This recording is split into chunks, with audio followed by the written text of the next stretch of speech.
नैसिका जी वणक्कम। वणक्कम sir.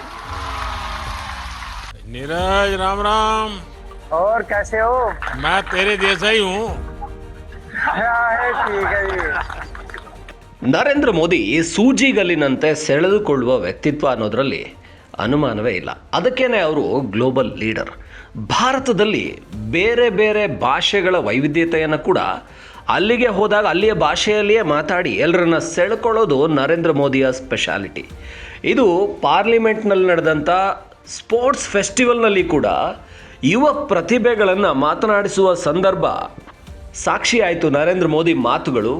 ಅದರಲ್ಲೂ ತಮಿಳುನಾಡಿನ ಒಬ್ಬರು ಹೆಣ್ಮಗಳು ಕಬಡ್ಡಿ ಆಟಗಾರ್ತಿ ಅವ್ರನ್ನ ನರೇಂದ್ರ ಮೋದಿ ಮಾತಾಡಿಸುವಂಥ ಸಂದರ್ಭದಲ್ಲಿ ವಣಕ್ಕಮ್ ಅಂತ ತಮಿಳುನಾಡಿನ ಶೈಲಿಯಲ್ಲಿ ತಮಿಳುನಾಡಿನ ನಮಸ್ಕಾರವನ್ನು ಹೇಳಿದ್ದು ಎಲ್ಲರಿಂದ ಚಪ್ಪಾಳೆ ಗಿಟ್ಟಿಸ್ತು. ಮಾತ್ರ ಅಲ್ಲ, ಆ ಏನು ಸ್ಪೋರ್ಟ್ಸ್ ಹೆಣ್ಮಗಳು ಕೂಡ ತುಂಬ ಜೋಶಲ್ಲಿ ಅಷ್ಟೇ ಪ್ರೀತಿಯಿಂದ ವಣಕ್ಕಮ್ ಅಂತ ಹೇಳಿದ್ದು.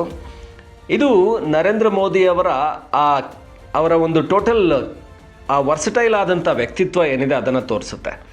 नैसिका जी वणक्कम। वणक्कम सर।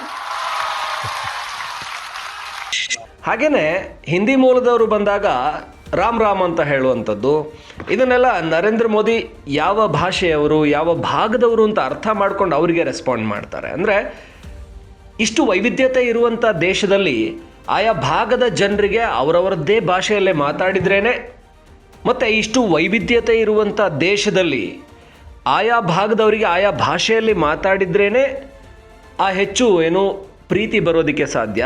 ಹಾಗಾಗಿ ನರೇಂದ್ರ ಮೋದಿ ಹೇಗೆ ಸೆಳೀತಾರೆ ಇವತ್ತಿನ ಯುವ ಜನತೆಯನ್ನು, ಜನ್ಝಿಗಳಿಗೂ ಕೂಡ ನರೇಂದ್ರ ಮೋದಿ ಯಾಕೆ ಇಷ್ಟ ಅಂದರೆ ಅವರ ಭಾಷೆ ಅವರದ್ದೇ ಶೈಲಿಯಲ್ಲಿ. ಈಗ ಮೋದಿ ಅರುಣಾಚಲಕ್ಕೆ ಹೋದರೆ ಅಲ್ಲಿಯ ಟೋಪಿಯನ್ನು ಧರಿಸ್ತಾರೆ, ಅಲ್ಲಿಯ ವೇಷಭೂಷಣ ಧರಿಸ್ತಾರೆ. ತಮಿಳುನಾಡಿಗೆ ಬಂದರೆ ಪಂಚೆ ಧರಿಸ್ತಾರೆ. ಇದು ನರೇಂದ್ರ ಮೋದಿಯವರ ಆಯಾ ಭಾಷೆಗೆ, ಪ್ರಾಂತ್ಯಕ್ಕೆ, ಅಲ್ಲಿನ ಜನರಿಗೆ ಹೊಂದಿಕೊಳ್ಳುವಂಥ ಒಂದು ವರ್ಸಟ್ಯಾಲಿಟಿ ಅಂತ ಹೇಳ್ಬೋದು. ಹಾಗಾಗಿ ನರೇಂದ್ರ ಮೋದಿ ಮಾತಾಡಿದ ಈ ಮಾತುಗಳು ಅಂದರೆ ಸ್ಪೋರ್ಟ್ಸ್ ಫೆಸ್ಟಿವಲ್ನಲ್ಲಿ ಆಡಿದಂಥ ಮಾತುಗಳು ಪಾರ್ಲಿಮೆಂಟಿಂದ ವೈರಲ್ ಆಗ್ತಾ ಇದೆ. नमस्ते सर। शांति जी नमस्ते। नमस्ते सर। बैठिए बैठिए बेटा, जरा अपने विषय में बताइए शांति जी। और आपने कबड्डी को क्यों चुना?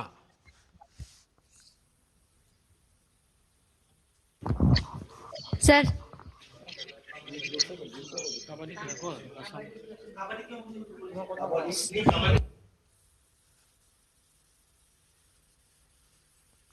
Hello sir.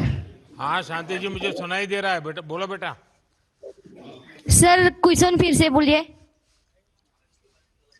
आप अपने बारे में बताइए। और दूसरा मैं पूछना चाहता था, आपने कबड्डी को ही क्यों चुना? नमस्ते सर। नैसिका जी वणक्कम। वणक्कम सर। सर जी राम राम हम सभी की तरफ से। नीरज राम राम। और कैसे हो? मैं तेरे जैसा ही हूँ। है ठीक है जी। अच्छा नीरज, हाँ जी। ये अब नीरज का नाम सुन करके ही तुम्हें लगा होगा कि मेरा नाम नीरज है तो मैं भी नीरज चोपड़ा बन जाऊं। हाँ जी। गरीब से गरीब परिवार का बच्चा भी आज कम उम्र में ही शिखर तक पहुंच सकता है। अभी कल ही आपने देखा होगा 15-20 साल के नौजवानों ने खेल के मैदान में, किसी ने 32 बॉल में सेंचुरी बना दी, किसी ने 30-35 रन में बना दी, किसी ने 35-40 रन बॉल में बना दी।